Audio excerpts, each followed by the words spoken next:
رسول کریم صلی اللہ علیہ وآلہ وسلم نے ارشاد فرمایا، بلغوا عنی ولو آیہ، میری جانب سے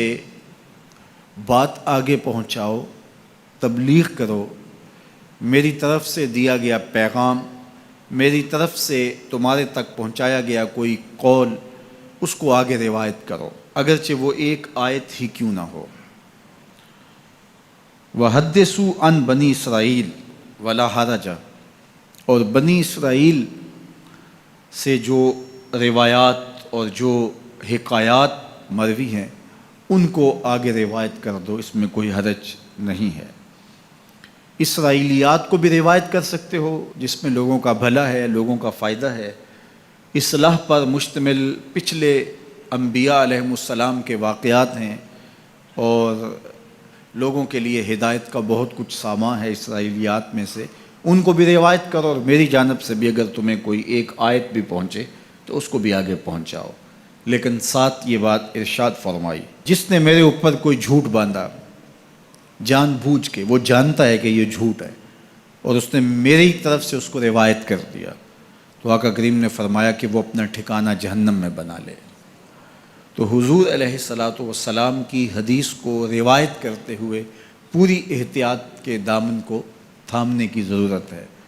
کہ آج کل یہ سوشل میڈیا کا زمانہ ہے کہ جو بھی رتب و یاب سے آیا اس کو آگے روایت کر دیا، آگے اس کو شیئر کر دیا،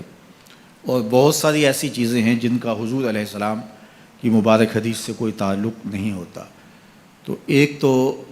آپ اس حوالے سے بہت زیادہ محتاط رہیں، اور جو ذمہ دار لوگ ہیں ان کی طرف سے آئی ہوئی چیز کوئی آگے آپ فارورڈ کر سکتے ہیں تاکہ آپ اس حدیث کی وعید کا شکار نہ ہوں۔ فرمایا جو میری جانب سے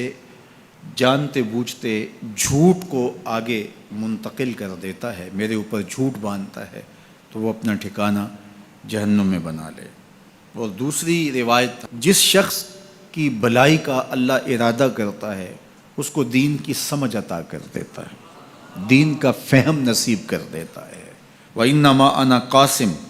وَاللَّهُ يُعْطِي، اور فرمایا میرا اللہ عطا کرنے والا ہے اور میں بانٹنے والا ہوں۔ رسول کریم صلی اللہ علیہ وسلم کا ایک اور فرمان سن لیجئے، آقا کریم نے ارشاد فرمایا،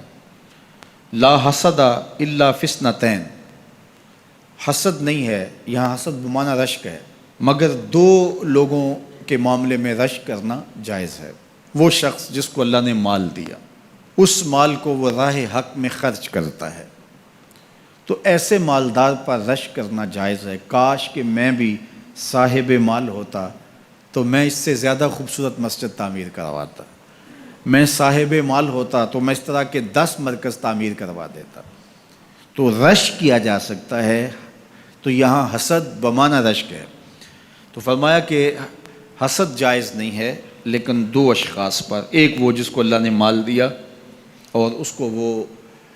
مخلوق خدا کی بہتری کے لیے خرچ کرتا ہے، وَرَجُلٌ آتاہ اللہ حکمہ، اور وہ شخص جس کو اللہ تعالیٰ نے حکمت دی، دانائی عطا کی، علم دیا، فقاہت کے نور سے مالا مال کیا، اور وہ اس دی گئی حکمت سے، اس دانائی کے ساتھ فیصلے کرتا ہے اور اس کو لوگوں تک پہنچاتا ہے، اس کو سکھاتا ہے، تو اس پر رشک کیا جا سکتا ہے کہ آج یہ مسند انصاف پہ بیٹھ کے فیصلے کرتا ہے، مسند تدریس پہ بیٹھ کے لوگوں کو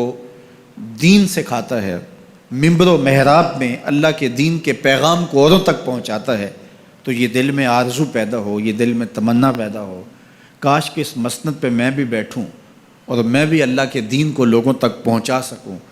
تو یہ آرزو اگر سینے میں پیدا ہو اور کسی شخص سے رشک پیدا ہو تو یہ رشک محمود ہے، نامحمود نہیں ہے۔ تو یہ علم کے لیے ترغیب ہے کہ اللہ جل شانہ سے ایسی دعا مانگنی، ایسی آرزو پالنا اور ایسی توقع رکھنی درست اور جائز ہے۔